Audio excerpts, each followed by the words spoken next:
Priests have seldom been kings, but the priests have always been the power behind the kings.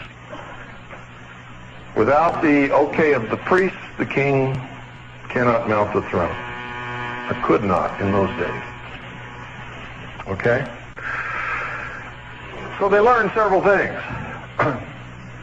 They learned that by being able to predict the natural events in the heavens, to be able to keep a fire burning on the altar, and to be able to start a fire from nothing and not teach that to anybody else, they could control large numbers of people who in those days thought that that was magical. And then their lives depend upon knowing when to plant the corn and when to harvest, when to till the ground and all of those things. These are the things that the priests learned to teach them. And of course, if they made a wrong guess or a wrong prediction, what was it? We've done something that displeased God. Therefore, we must make a sacrifice. Right? You're it. For some reason, they were partial to virgins. In South America, it was whoever the captives were. And they would create wars just to get captives so that they could have sacrifices to appease the gods.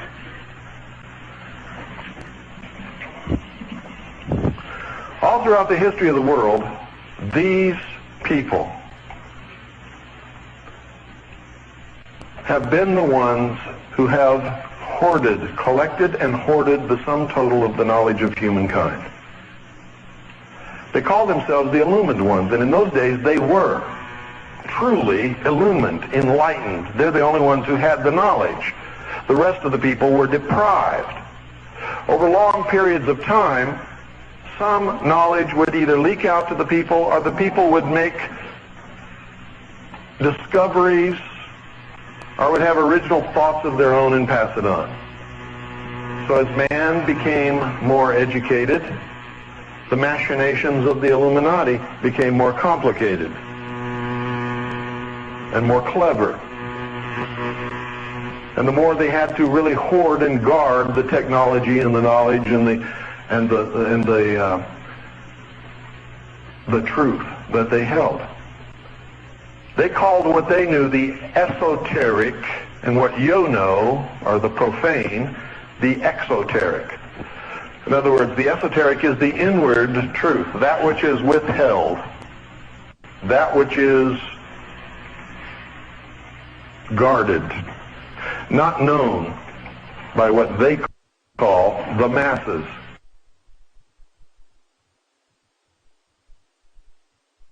The exoteric is the outward form that they throw to the people.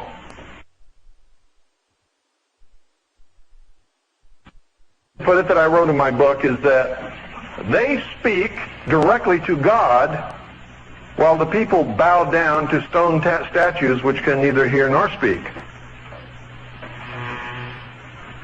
Now it doesn't mean they're really speaking to God. This is a metaphor, remember. What it means is they're really communicating the truth. This is what they believe. Doesn't matter what we believe in their world. And if they're controlling us, we have to understand what it is that they believe and why. You see, they believe that through the use of the intellect, man himself will conquer nature. And what happens when you conquer nature? You're God. Isn't that true? They believe through the use of science and the intellect of man, man will conquer nature and the universe, and man will be God. Now, does that ring true according to religion? Of course it does. Isn't that the promise of Satan to Eve in the Garden of Eden? God lied to you. He lied to you. He's withholding your true nature.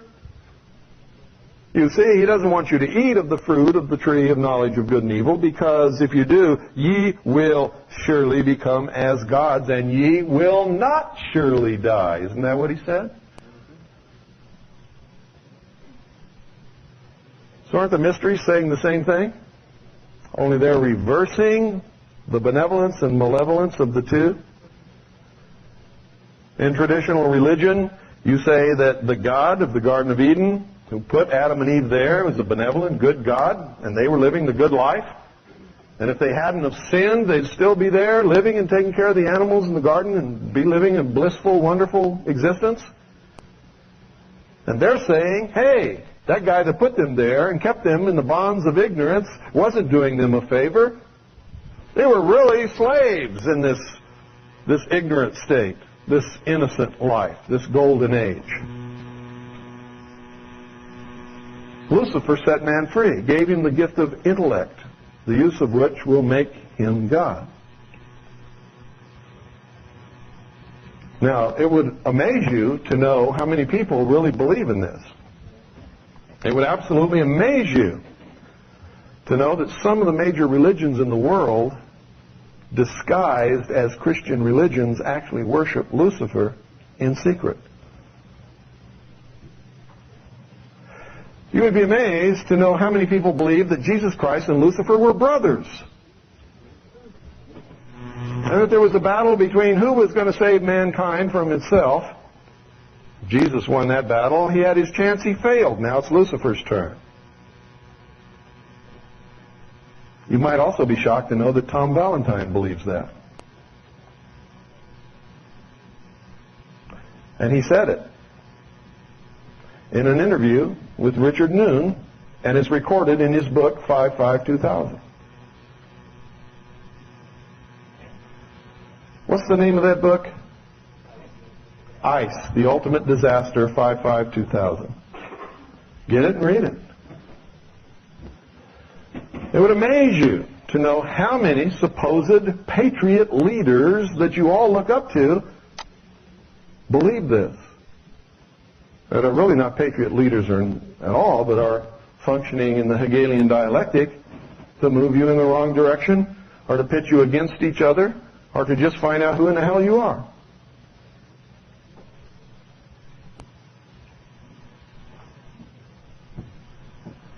There's one that's traveled all over the whole country.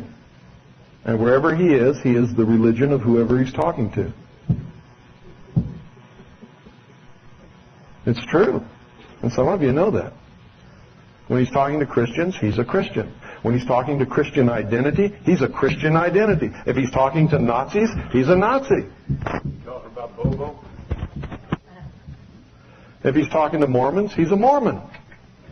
If he's talking to people who hate Mormons, he's left the Mormon church. If he's talking to the New Agers in Sedona, Arizona, he's tried every religion in the world. He's never found one that he could believe in.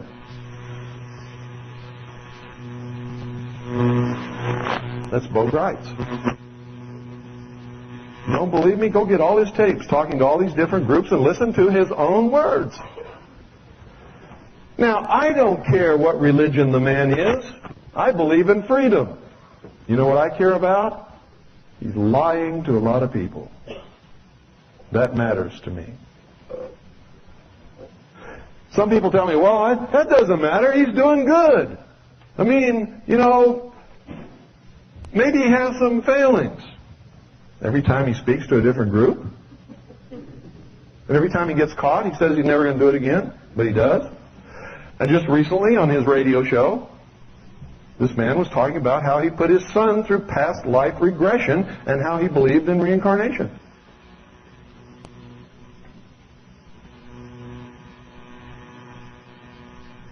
The only reason I'm telling you this is so that you will be aware that you're being manipulated by a lot of different people and that you can't allow it to happen. You cannot believe anyone anymore. This is the age of deception. If you don't learn anything else today, I hope you learn that. This is the age of deception. Who's the great deceiver? So you better be careful if you're a Christian. If you're not a Christian, I hope you at least believe in God. And if you don't, you're lost. We're all lost. Without God, there can be no freedom. There can be no creator-endowed rights. There can be no protection of those rights. And we are all lost.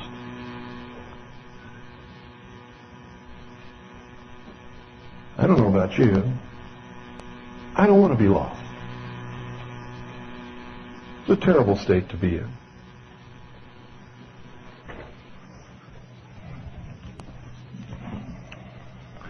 Coming up through history, these people have always been the ones who have guarded technology, who have guarded knowledge. Why do you think it was that nobody was allowed to read a book in Europe for thousands of years? Do you really think that would have hurt them if the common man could read books? Not just religion, but everything. They couldn't control man with the hidden knowledge anymore. What upset the balance of power in the world more than anything? The printing press. Why do you think President Bill Clinton calls me the most dangerous radio host in America and has sicked the IRS, the BATF, and the FBI on me?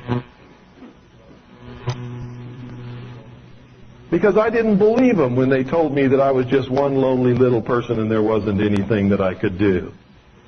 I've never believed it. Many of you are sitting here thinking that right now. I'm just one lonely little person and nothing that I can do. This is all terrible news, but what can I do? And you'll go home and you won't do anything because you convince yourself that you can't. Well, you see, I just never believed that. I just couldn't believe that because you know why? Because I'm a Christian. Now, I'm not trying to insult you or say that if you're not a Christian, that's bad or anything like that. But that enabled me to come out of it because I looked back at what Jesus Christ, one lonely, helpless, solitary human being, did and enabled me to do whatever I want to do. See, he lit the way for me.